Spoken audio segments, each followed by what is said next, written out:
మోకాళ్లలో గుజ్జును పెంచి నొప్పిని తగ్గించి సర్జరీని దూరం చేసే ఫ్రీడమ్ వాక్. ఈ మధ్య కాలంలోనే సూసైడ్ చేసుకొని చనిపోయినటువంటి చంద్రకాంత్ అలియాస్ చందు గారి వైఫ్ శిల్పా చందు.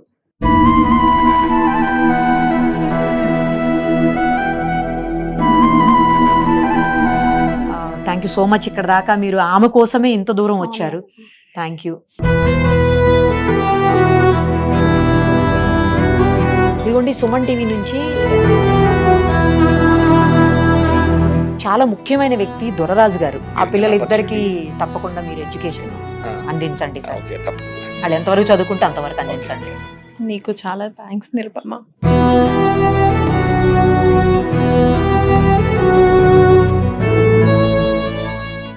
ప్రస్తుతం మనతో పాటు ఉన్నారు శిల్పా గారు. తెలుసు కదా, తను ఈ మధ్య కాలంలోనే సూసైడ్ చేసుకొని చనిపోయినటువంటి చంద్రకాంత్ అలియాస్ చందు గారి వైఫ్ శిల్పా చందు. ఒకసారి ఆమెతో మాట్లాడదాం. ఇప్పుడు ఎందుకు పిలిచాము, ఆమె ఎందుకు మన స్టూడియోలో ఉన్నారనేది మీకు కొద్ది నిమిషాల్లోనే అర్థమవుతుంది. ఒకసారి అయితే ముందు మాట్లాడదాం. నమస్తే అండి, ఎలా ఉన్నారు శిల్ప? ఓకే. ఓకే, పిల్లలు బాగానే ఉన్నారు. అయిపోయినాయేమో కదా కార్యక్రమాలన్నీ కూడా? పెద్ద కర్మ అయిపోయింది. సో ఇంకా ఫర్దర్ గా ఉంటాయి కదా, అది కొద్దిగా టైం పడుతుంది. ఫైనాన్షియల్ గా చాలా వీక్ ఉన్నారు అని చెప్పేసి నాకు తెలిసింది. ముఖ్యంగా మీరు పిల్లల్ని కనీసం చదివించుకునేటువంటి పరిస్థితి కూడా లేదు, అసలు ఫైనాన్షియల్గా ఏమీ లేదు అని విన్నాను. కనీసం ఎవరు హెల్ప్ చేసేటువంటి పరిస్థితి లేదా? ఎందుకంటే ఇండస్ట్రీలో చాలా మంది ఉన్నారు. మీ అంటే బుల్లితెర చాలా మంది ఉంటారు కదా ఆర్టిస్టులు. వాళ్ళు ఎవరన్నా రావడం కానీ ఏమన్నా హెల్ప్ చేయాలి అన్న థాట్ ఎవరికైనా రావడం అట్లా ఏమన్నా ఉందా? యాక్చువల్గా 2 days బ్యాక్ సినీగూరెస్ రామకృష్ణ గారు వచ్చారనమాట. ఓకే. సో చందుకి చాలా క్లోజ్ ఫ్రెండ్. సో చందు చనిపోయినప్పుడు అతను లేరు, పూరి జగన్నాథ్ వెళ్ళారనమాట. సో వచ్చారు, వాళ్ళ యూనియన్ ఉంటుంది, అందులో పోస్ట్ చేశారు. ఏదో మినిమల్ ఆర్టిస్ట్లు జస్ట్ రియాక్ట్ అయ్యారనమాట. అంతకుమించి ఎవరు రాలేదు. ఎవరు కూడా ఇనిషియేటివ్ తీసుకోలేదు. సినీ కోరేస్ రామకృష్ణ గారే కొంచెం ఇనిషియేట్ తీసుకున్నారు అంతే తప్పితే ఇంకా వేరే ఎవరు రాలేదు. ఓకే. అసలు చందు గారి పేరు మీద పెద్దగా ఏమీ లేవని కూడా విన్నాను నేను. నిజమేనా? ఆస్తులు కూడా ఏం లేవు. ఎంత సంపాదించినా మాకు మినిమల్ గా ఒక 25 to 30K మధ్యలో ఇస్తారు అంతే. Per month. మిగిలిందంతా వాళ్ళిద్దరు. ఇంకా మరి పిల్లలు స్టడీస్ అట్లా అంతా కూడా ఏమి పట్టించుకునే పరిస్థితి లేదు. అంటే ఎలా అంటే పిల్లల స్టడీస్ పరంగా ఇనీషియల్గా ఒక అమౌంట్ కట్టేసి 4,000 per month అలా మేనేజ్ చేసుకుంటూ కట్టేవాడు. లేదు కుదరదు అంటే ఇంకా నాకు ఇచ్చిన దాంట్లో నుంచి మేనేజ్ చేయడం అలా చేసుకొని ఇచ్చేసేవాళ్ళం. ఓకే. మీరైతే ఇప్పుడు ఏం జాబ్ అది కూడా చేయట్లేదు. యాక్చువల్గా నేను ఆఫ్లైన్ లో రీసెల్లర్ గా చేశాను అనమాట కొంతకాలం. నాకు శారీస్ కానీ జ్యువెలరీ రీసెల్లింగ్ బిజినెస్ చాలా స్కోప్ ఉందన్నమాట, నాలెడ్జ్ ఉంది. సో చేస్తున్నాను. కాకపోతే ఇప్పుడు కొంచెం డిస్టర్బెన్సెస్ వల్ల బ్రేక్ తీసుకోవాల్సి వచ్చింది. ఫ్యామిలీకి సపోర్ట్ అంటే బయటికి వెళ్ళి చేసే పొజిషన్ లేదనమాట. పిల్లలను చూసుకోవడానికి చిన్న పిల్లలు, అబ్బాయికి ఏం తెలియదు, ఎవరు సపోర్ట్ లేరు. అమ్మ ఉన్నప్పుడు పాపను చూసుకునేది, నేను వర్క్ చేసేదాన్ని. ఇప్పుడు అత్తయ్య మీద డిపెండ్ అవ్వలేను. అమ్మ లేదు, అత్తయ్య మీద డిపెండ్ కాలేను. ఎందుకంటే తను షుగర్ పేషెంట్, తనకి చాలా హెల్త్ ఇష్యూస్ ఉన్నాయి. సో మామయ్య ఎలాగో తనకు కూడా సెట్ అవ్వదు. పిల్లలను చూసుకోవడానికి మాత్రం లేడీస్ చూసుకున్నంత మగవాళ్ళు చూసుకోలేరు కదా, ఇబ్బంది. మళ్ళీ అత్తయ్య కూడా ఏ మినిట్ లో ఏమవుతుందో మనకు తెలియదు. ఈ ఇన్సిడెంట్ అవ్వకముందు 2 days ముందు midnight 11:30, 11:40కి నా దగ్గరకు వచ్చింది ఏడ్చుకుంటూ, బ్యాక్ పెయిన్ వస్తుంది అనేసి. కిడ్నీలో వాటర్ స్టోర్ అయ్యాయి. సో ఎమర్జెన్సీగా విజయ్ హెల్త్ కేర్ తీసుకెళ్ళి తనకి డ్రిప్స్ ఎక్కిచ్చేసి మళ్ళీ తీసుకొని రావడం, నెక్స్ట్ డే హాస్పిటల్కి వెళ్ళి ట్రీట్మెంట్ అదంతా చేయడం.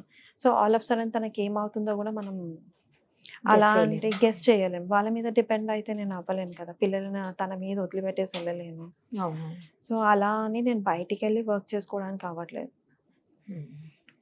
సో ఇంట్లోనే ఉండి చేద్దాము ఏదన్నా అనేసి అని అనుకున్నాను. ఇప్పుడు బాబుకి ఫుల్ డే స్టార్ట్ అవుతుంది అనమాట. అంతకంటే ముందు హాఫ్ డేసే బాబు. ఇప్పుడు ఏం చదువుతున్నాడు బాబు? నర్సరీ మొన్నటి వరకు, ఇప్పుడు ఎల్కేజీ అనమాట.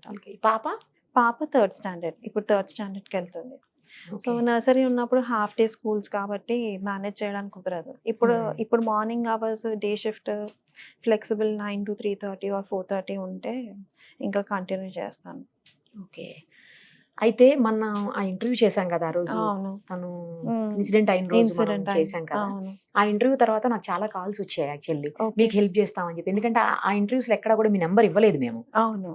నేను మిమ్మల్ని డిస్టర్బ్ చేస్తారని ఆ ఆలోచనతో ఇవ్వలేదు. కానీ ఆ, నాకు ఈ యాంగిల్లో అర్థం కాలేదు, అంటే ఇట్లా కూడా హెల్ప్ అవుతుంది అన్నది నాకు Okay. థాట్ రాలేదు అప్పుడు. ఓకే, బట్ చాలా మంది కాల్ చేసి మీకు హెల్ప్ చేస్తామని చెప్పేసి చెప్పారు నాకు. ఓకే. ఆ చెప్పినప్పుడు నాకు థాట్ వచ్చింది, కరెక్టే కదా, ఒకసారి తనని పిలిపిస్తే అయిపోతుంది ఆఫీస్కు, మనం ఏమన్నా చేయగలుగుతామేమో. మా సార్ కూడా ఆఫీస్ నుంచి మనం ఎంతో కొంత చేద్దాము అన్నారు, ఓకే. మా ఎండి గారు సుమన్ గారు కూడా. సరే అని ఈ రోజు మిమ్మల్ని ఇక్కడ పిలిపించింది అదే రీజను. Thank you. వీటన్నిటికంటే ఇంకో ముఖ్యమైన విషయం ఏంటంటే, పిల్లలిద్దరికి ఎడ్యుకేషన్ అనేది చాలా చాలా ఇంపార్టెంట్ లైఫ్ లో.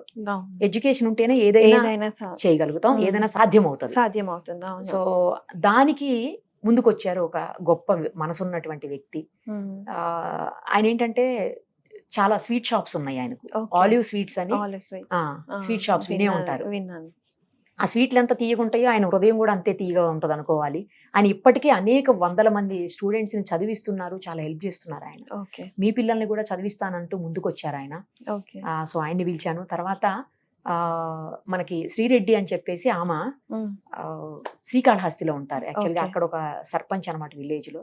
మ్మ్. ఆమె కాల్ చేశారు. ఓకే. ఆమె యాక్చువల్లీ నాకు డైరెక్ట్ పరిచయం లేదు, మ్మ్. వాసు గారు అని చెప్పేసి మీడియాలో, Okay. అంటే ఆయన సినీ ఇండస్ట్రీకి సంబంధించినటువంటి వ్యక్తి, ఆయన కూడా మీడియా పర్సన్. మ్మ్. ఆయన త్రూ మా దగ్గర ఉండే ప్రభు గారు అని ఆయన కాల్ చేసి నన్ను కాంటాక్ట్ చేశారు. ఓకే. కాంటాక్ట్ చేసి ఆమె కూడా ఒక 50,000 మీకు హెల్ప్ చేయడానికి అని ఈరోజు పర్టికులర్గా మీకోసమే ఆమె అక్కడి నుంచి ఫ్లైట్కి ఈరోజు వచ్చున్నారు. మళ్ళీ వెంటనే కూడా వెళ్ళిపోతారు ఆవిడ. ఓకే. సో ఆవిడ అలాగే దాంతోపాటు ఈ సుమన్ టీవీ నుంచి కూడా ఒక 50,000 రూపీస్ మీకు క్యాష్ ఇమ్మని చెప్పేసి సుమన్ సార్ ఇప్పుడే ఇచ్చారు నాకు. సో ఇవన్నీ మీకు ఎంతవరకు హెల్ప్ అవుతాయి, ఇవే మీకు మొత్తం జీవితంతో నడుస్తాయి, సరిపోతాయని నేను అనుకోను. కానీ బట్ కొంతవరకన్నా మీకు హెల్ప్ అవుతుంది. ఇంకోటి ఏంటంటే, ఇప్పుడు మీది ఏదైతే నంబర్ ఉంటుందో, గూగుల్ నెంబర్, గూగుల్ పే కానీ ఫోన్పే కానీ ఉంటే నాకు ఇవ్వండి. అది కూడా నేను ఈ వీడియోలో కింద స్క్రీన్ మీద వేస్తాం ఆ నెంబరు. ఎవరన్నా మీకు హెల్ప్ చేయాలని దయార్థ హృదయాలు చాలా మంది ఉన్నారు, హెల్ప్ చేయాలి అనుకునే వాళ్ళు కూడా చాలా మంది ఉన్నారు. కాంటాక్ట్ చేసే అవకాశం అలా వాళ్ళకి ఎలాగానే తెలియకపోవచ్చు కొన్ని సందర్భాల్లో. సో ఇప్పుడు ఈ ప్లాట్ఫామ్ ఉంది కనుక మీకు ఎవరైనా కాంటాక్ట్ చేసి, లేదంటే వెయ్యాలనుకున్న వాళ్ళు కూడా అమౌంట్ సెండ్ చేస్తారు. సో అలా కూడా చేద్దాము. ముందుగా ఒకసారి వాళ్ళని పిలుద్దాము, పిలిచి వాళ్ళతోటే తీసుకుందాం. మునిరాజా శ్రీరెడ్డి గారు కదా, ఎక్కడి నుంచి వచ్చారండి? యాక్చువల్లీ శ్రీకాళహస్తి. ఎక్కడ సర్పంచ్ గా వర్క్ చేస్తున్నారంట కదా మీరు? తొట్టంబేడు మండలం సాంబైపల్లెం. ఓకే, వైస్ సర్పంచ్ గా చేస్తున్నారా? Okay okay. కానీ చాలా థ్యాంక్స్ అండి, మీరు స్పందించారు, చాలా గ్రేట్ కూడా నిజంగా. మీకు ఏంటి ఇన్స్పిరేషన్? అంటే చిన్న ఏజే కనిపిస్తుంది మీది కూడా. ఈ ఏజ్ లోనే మీరు ఇలా సామాజిక కార్యక్రమాల మీద దృష్టి పెట్టారు అంటే అది మామూలు విషయం కాదు. Thank you so much. ఇక్కడ దాకా మీరు ఆమె కోసమే ఇంత దూరం వచ్చారు. Thank you. అది మా శ్రీకాళహస్తి మినిస్టర్ బొజ్జల గోపాలకృష్ణారెడ్డి, ఓకే, ఆయన నేర్పించిన విధానంతోనే నేను ఈ సేవలు కూడా చేయడం జరుగుతుంది మేడం. ఇదే కాదు, చుట్టుపక్కల గ్రామంలో కానీ, స్కూళ్ళు కానీ, గుడులు కానీ, ఏదైనా కానీ చాలా చేస్తూ ఉంటాం. సో ఇది కూడా మాకు చౌక్ వచ్చింది. సో ఇది కూడా చేస్తే బాగుంటుంది అన్న ఒక విధంతో మేము రావడం జరిగింది. సూపర్ అసలు. కానీ అక్కడ దగ్గరలో చేయటం వేరు, మీరు హైదరాబాద్ వరకు వచ్చి మరి ఆమె కోసం చేయటం అంటే థ్యాంక్ యూ అండి. అట్లనే కాదు మేడం, సో హెల్పింగ్ చేయాలనిపించింది కాబట్టి, చిన్న పిల్లలు ఉన్నారు. సో కాబట్టి అలాగా మనసు ఉండలేక. ఓకే, థ్యాంక్ యూ అండి, థ్యాంక్ యూ.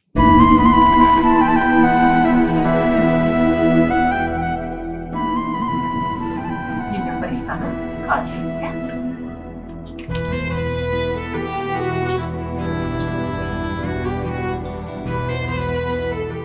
ఇదిగోండి, సుమన్ టీవీ నుంచి సారీ ఇమ్మన్నారు 50,000 రూపీస్. అది కూడా ఆమెకి ఇప్పుడే ఇచ్చేస్తున్నాము. యాక్చువల్లీ ఇవన్నీ ఇచ్చి ఎందుకు చెప్పుకోవాలి అని అనుకోవచ్చు కొంతమంది. కేవలం ఇన్స్పిరేషన్ కోసమే. ఎవరైనా చూసి స్పందించాలని హృదయం ఉన్న వాళ్ళు స్పందిస్తారన్న ఉద్దేశంతో చెప్పడం తప్పించి వేరే ఏం కాదు ఇందులో. నెక్స్ట్ చాలా ముఖ్యమైన వ్యక్తి దొరరాజు గారు. ఆయన అసలు నిన్నటి నుంచి నేను రాను కెమెరా ముందుకి, నన్ను పిలవకండి అమ్మా ప్లీజ్, నేను సాయం చేస్తా, మీరు ఏం చెప్తే నేను అది చేస్తా, కానీ నన్ను మాత్రం పిలవకండి అని రిక్వెస్ట్ చేస్తుంటే నేను ఆయన పదే పదే చాలా అంటే చాలా ఫోర్స్ చేసి ఈరోజు ఇక్కడికి రప్పించాను. ఎందుకంటే ఆయన చాలా కార్యక్రమాలు చేస్తున్నారు, సేవా కార్యక్రమాలు. ఇది ఒక్కటి కాదు, ఇంకా అనేక కార్యక్రమాలు చేస్తున్నారు, ఎంతో మందిని చదివిస్తున్నారు. ఆయన ఇంకా కొన్ని వందల మందికి ఇన్స్పిరేషన్ కావాలి, అదొక్కటే నా ఆలోచన, ఇన్స్పిరేషన్ కావాలి. ఆయన చూసి మరికొంతమంది ముందుకు వచ్చే అవకాశం ఉంటుంది అన్న కేవలం ఆ సదుద్దేశంతో నేను ఆయన ఇక్కడ పిలిచాను. ఆయన అప్పటికి వెనక్కి వెళ్ళిపోతూనే ఉన్నారు ఇప్పుడు కూడా. బట్ నేను ఆయన అయితే ఖచ్చితంగా స్క్రీన్ ముందుకు తీసుకునే వస్తాను ఇప్పుడు. సార్ మీరు రావాల్సిందే, తప్పదు, రండి. చాలా గొప్ప పని సార్, ఎందుకంటే ఎడ్యుకేషన్ అనేది చాలా చాలా చాలా ఇంపార్టెంట్. అసలు అది లేకపోతే ఏమీ చెయ్యలేము. అలాంటి చదువుకి మీరు సాయం చేయడానికి ఆ పిల్లలిద్దరికీ కూడా ముందుకొచ్చారు. మీకు నిజంగా చేతులెత్తి ధన్యవాదాలు తెలియజేస్తున్నాను sir. Thank you for giving an opportunity అండి. ప్రతి సంవత్సరం 10వ తరగతి విద్యార్థులకి గవర్నమెంట్ స్కూల్స్లో చదివే వాళ్ళ కోసం ఒక కార్యక్రమం నిర్వహిస్తాము. ఓకే. గత 10 సంవత్సరాలుగా నిర్వహిస్తున్నామండి. గవర్నమెంట్ స్కూల్స్లో 10 out of 10 వచ్చిన వాళ్ళకి ₹1,00,000 క్యాష్ రివార్డు అనేది మచిలీపట్నంలో గత 10 సంవత్సరాలుగా నిర్వహిస్తున్నాం. అది all India academic excellence award ద్వారా ఇస్తాం అనమాట. అంటే ప్రతిభ గల గవర్నమెంట్ విద్యార్థులకి ఎవ్రీ ఇయర్ ఇస్తాము. గత 2 సంవత్సరాలుగా కూకట్పల్లిలో కూడా స్టార్ట్ చేశామండి. కూకట్పల్లిలో 14 స్కూల్స్ అడాప్ట్ చేసుకున్నాము. 14 స్కూల్స్ లో మిషన్ 10/10 అనే ఒక స్కీమ్ రన్ చేస్తున్నాము. ఎవరైతే 10కి 10 మార్కులు సాధిస్తారో వాళ్ళకి ₹1,00,000 క్యాష్ రివార్డు. ఎంతమంది ఉన్నారండి? ₹1,00,000 క్యాష్ రివార్డు అనౌన్స్ చేశాము. లాస్ట్ ఇయర్ 2కి వచ్చింది 14 స్కూల్లో. వాళ్ళిద్దరికి కూడా ₹1,00,000 అవార్డు ఇచ్చాము. ప్లస్ ఎవ్రీ స్కూల్ టాపర్ కి 10,000 చొప్పున క్యాష్ రివార్డ్స్ ఇచ్చాము. Okay madam, thank you. Thanks for ఆ పిల్లలిద్దరికి తప్పకుండా మీరు ఎడ్యుకేషన్ అందించండి సార్. ఓకే, తప్పకుండా. వాళ్ళు ఎంతవరకు చదువుకుంటే అంతవరకు అందించండి. ఓకేనా? Thank you. ఏం చెప్తారు శిల్ప? ముందుగా సుమన్ టీవీకి థ్యాంక్ యూ సో మచ్. నీకు చాలా థ్యాంక్స్ నిరుపమ.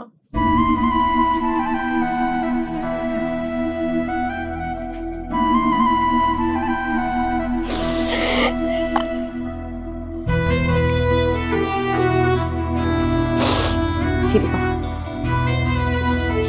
ఇప్పుడు దాకా ఏడుస్తూనే ఉన్నావు. ఏడవకు.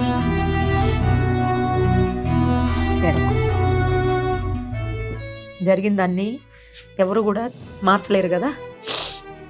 పిల్లలకి ధైర్యం ఉండాలి. పిల్లలకి నువ్వే కదా ఉన్నావు, ఇంకెవరు ఉన్నారు ఇప్పుడు? పిల్లలకి ఎవరు లేరు కదా. పిల్లల్ని జాగ్రత్తగా చూసుకోవాలి కదా, అవునా? శిల్ప ఓకేనా? జాగ్రత్తగా చూసుకోవాలి కదా పిల్లల్ని. నువ్వు హెల్తీగా ఉంటేనే కదా పిల్లల్ని మంచిగా చూసుకోగలుగుతావు, అవునా? చూసారు కదా, మనకి కష్టంలో ఎవరైనా మన వాళ్ళు, లేకపోతే తెలిసిన వాళ్ళు, తెలియకపోయినా కూడా కొన్ని సందర్భాల్లో కష్టంలో ఎవరైనా ఉన్నారు అంటే స్పందించే హృదయాలు చాలానే ఉంటాయి. మీకెవరికైనా ఆ పిల్లలకు లేదా తనకు ఏదన్నా హెల్ప్ చేయాలి ఫైనాన్షియల్గా, ఎందుకంటే మనిషి నిలబడాలంటే కావాల్సింది ఫైనాన్షియల్ హెల్పే.